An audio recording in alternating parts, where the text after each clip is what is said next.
So here's something interesting. Having just come from a trip 2 months ago where I was in Dubai, I kind of wanted to make this video to explore, unpack, and maybe even engage on a few things about the city of Dubai from the perspective of a South African, from my perspective. Things that I kind of felt or found to be peculiar to me, but also things that were different but sometimes even more stressful to me. Things about their society, what they're building over there, and the way that I saw things. Even how expensive it is. But first, let me preface this by saying that there's nothing fundamentally wrong with Dubai economically, from even a functional standpoint. It's safe, it's clean, and it's very modern. But having felt the way that I did, I took to various platforms looking for what I was missing out on in Dubai. Or even not finding things that I was looking for, maybe things that I'd found in other cities. But let's get into it. First and foremost, Dubai is expensive if you're South African, of course. I'm sure you've seen the price of the rand. The thing is, it's not US dollar or euro expensive for us, but it still is around 5 rand to 1 AED, right? Dirhams. And immediately, everything just becomes a little bit more pricey. Maybe the best way to illustrate just how much pricier things are, it's to simply look at food. Overall, fresh produce and meat tend to be relatively affordable in Dubai relative to other major cities. Remember this. Other places around the world. However, imported products, as expected, tend to be more expensive. Dubai is in a desert. A liter of milk is around 663 AED, around 34 rand per liter. 28 rand is the cost of an average loaf of bread. A dozen eggs cost 56 rand, which is kind of fair, but meat is where the scales start to tip. 243 to 253 rand is the range for beef and chicken, per kg. Obviously, it also depends where in the city you are and where you're doing your shopping, and also who you're getting it from, which retailer. Housing in Dubai is probably going to be your next biggest expense, whether you buy or rent. But it's also one you have a lot of control over, really, because housing costs in different communities can vary by as much as up to 400%. If you're going to stay in the most expensive part, it's going to cost you a lot, but there's also reasonable places. For instance, the annual rent for a 1-bedroom studio apartment in downtown Dubai might be around 7,000 AED per month, around 36,000 rand. But it also could be as much as 3,500 AED per month, around 18K in a more affordable community, let's say Jumeirah Village Circle, which itself is still growing rapidly. And that's where I got to stay for my trip, a decent place, but not stupid. 2-bedroom apartments, depending on the area, go for between 6,700 AED to 12,000 AED, 34,000 rand to 61,000 rand. When getting around, a monthly pass for a metro in Dubai costs around 350 AED or 1,800 rand. And a single ride on their bus system costs between 4 and 8 AED, 20 to 40 rand. It's not that terrible. But it's the network that still remains limited, which kind of makes it sometimes very pointless.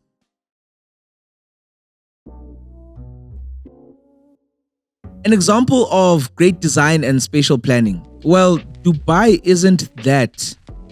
Well, to me at least it isn't. To me, it's kind of a disjointed mix of skyscrapers and residential estates. Places in districts that lack any sense of cohesion. Feels like things are very much in separate blocks. What's ironic is that the things I see in Dubai exist even here in Joburg. Very disjointed. But we know where we got that from, right? Apartheid spatial planning.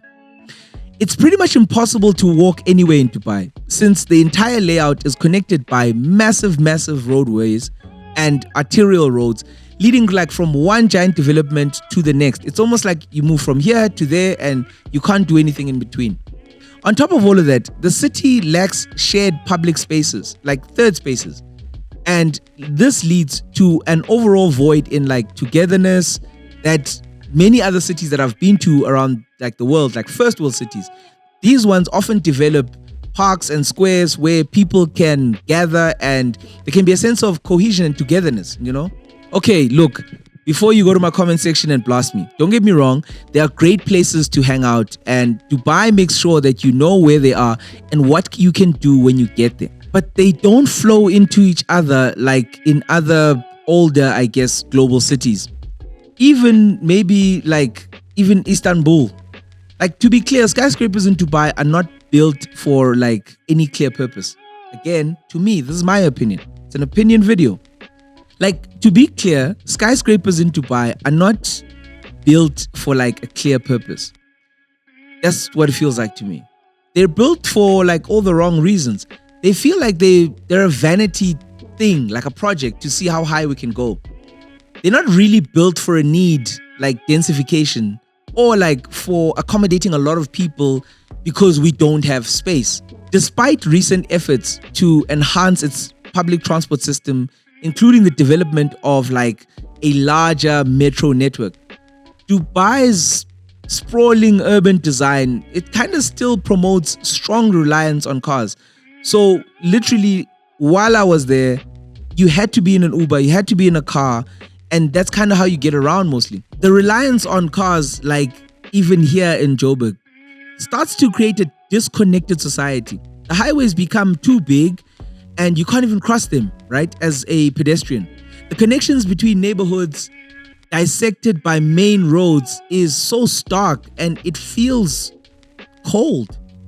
Car-centric urban planning promotes urban sprawl and really inefficient use of land, which requires extensive space for roads and parking lots at the expense of like green spaces and even agricultural land where that's possible.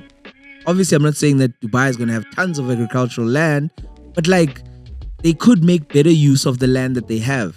Cities like this frequently have less accessible public spaces and even less walkable space, which has a big influence on community dynamics. How like different communities like mix and mingle and find each other and communicate and conversate. These expansive like urban patterns make it necessary to drive even small distances, which reduces like foot traffic, which is essential for the health of neighborhood businesses, like small businesses. These smaller businesses that are locally owned usually depend on people walking past them, heavy pedestrian interaction, and even accessibility, like corner shop stuff. Furthermore, the absence of public facilities such as parks, I know I keep stressing this, and even plazas, right, in a car-centric orientated society, these make it difficult for locals to get together, to socialize, to forge, and even have a texture of community due to the cityscape's design, which prevent impromptu social interactions. You can't just like bump into someone. And even group activities that are kind of essential to building like community ties. These are weakened by like the type of urban planning that you do. I know we might as South Africans not like have thought about this outside of it being like apartheid spatial planning, but there's something about being able to walk. That's why we love walkable districts even in South Africa, right? We love your Melrose, your V&A waterfronts, your Sandtons, districts that we can actually walk. There's a reason why that's so. Like, okay, yeah, let me even give you a perfect example about what I'm trying to illustrate about Dubai.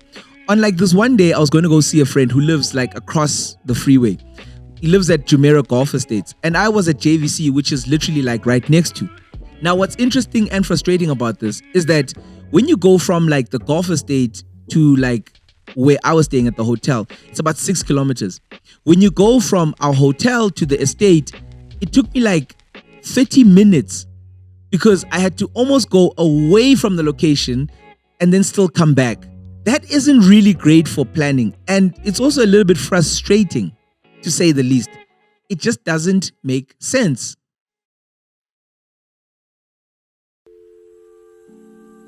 But maybe it's not only the planning officials that are to blame in Dubai's feel, or maybe in these quarrels that I have with Dubai.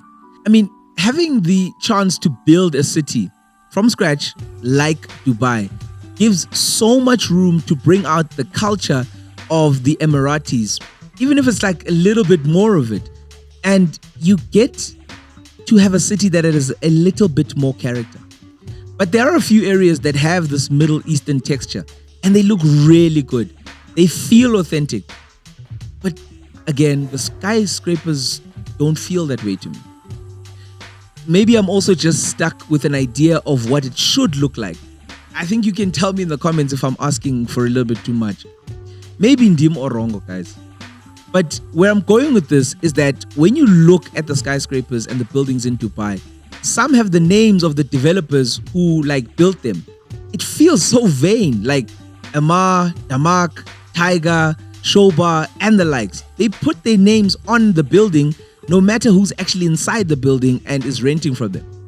These are the property developers who are leading and even shaping Dubai, what it looks like, what it will look like. They are shaping the look and the feel of the city.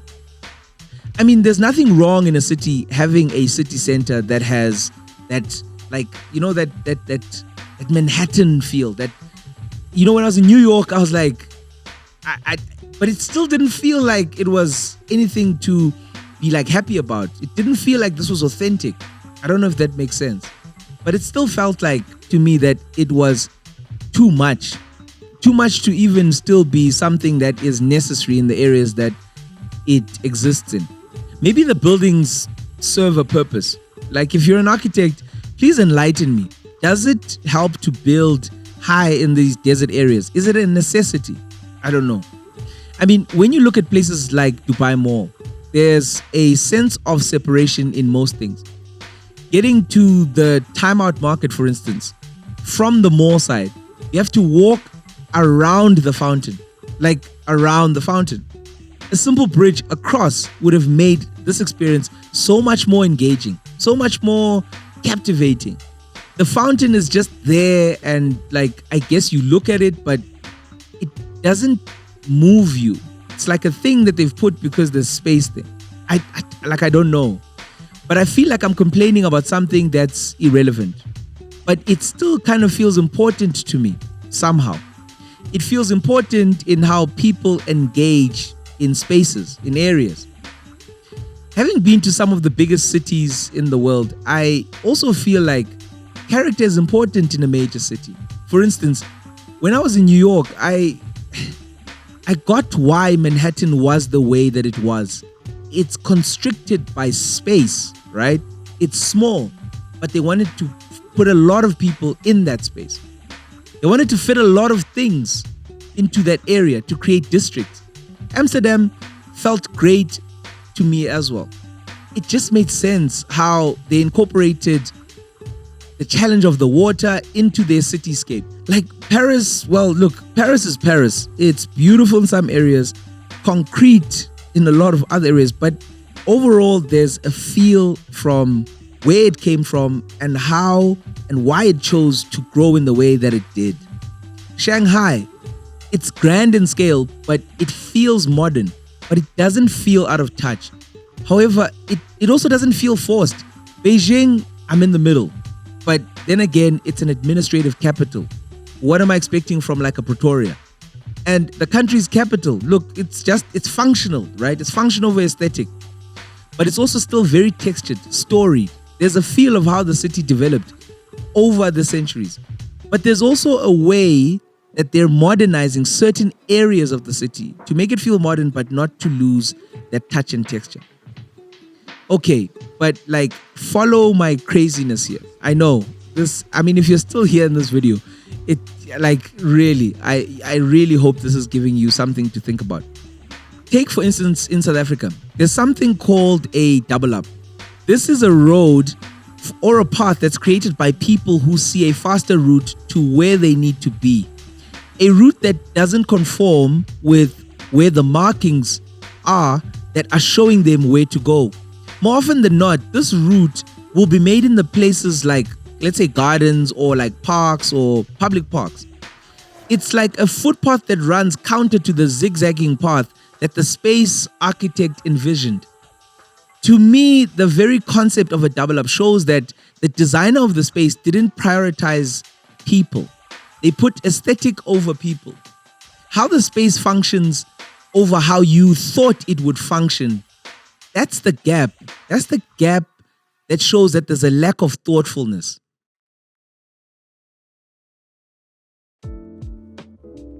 The demographics of Dubai also have a role to play in how this city looks and feels. The population of Dubai is estimated to be 3.5 million people as of like April 2022. This is according to government data. And as of 2021, 3.2 million people, of those people were non-Emirati. And that right there might be it. Maybe it's a city that's built in this way for a point, right? To not be anything distinct, but a city that can be all types to all kinds of people coming from the outside. A city that embraces expats, that doesn't feel dissimilar to where they come from. The other side of this might be that Dubai is suffering from new money syndrome. They are building what others have built in the past in order to feel that they also kind of like have it now. And maybe I'm just reaching, guys. Maybe I'm just seeing too much into this thing. But I'm also happy that you found your way to this point in the video. This might be one of the most interesting videos I've done, or a video that you watched until the end because you wanted to find some sense of like epiphany. I don't know. But for those people that have been there, maybe you can tell me in the comments how you felt about the city. And for those that still want to go there, tell me why you want to go to Dubai, right? What excites you or interests you about the place? I'm hoping that you are now going to click on one of these other videos that are also interesting, well, from my perspective. And I hope that they will really make it worth your while. I'll see you in the next one. Cheers.